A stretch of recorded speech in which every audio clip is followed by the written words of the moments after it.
the 10,000 for example, kodwa kuhlanga 10,000.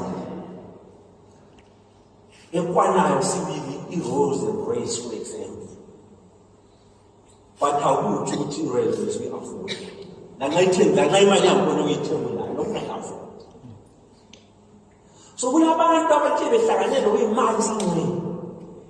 Instead of raising their standard of giving, they raise their standard of living.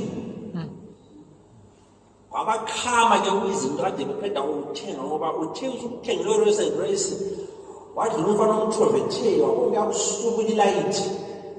Jesu siyabuza wathi alayithi le kumele sili-ode yabuya after 6 months but kuyi-4,800. Uzabona ukuthi yini imoto lele ingayi-afford lanxa imali yangaphela beyithenga lendawo.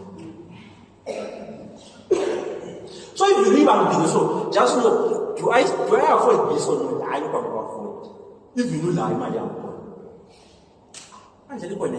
Amen. Yes.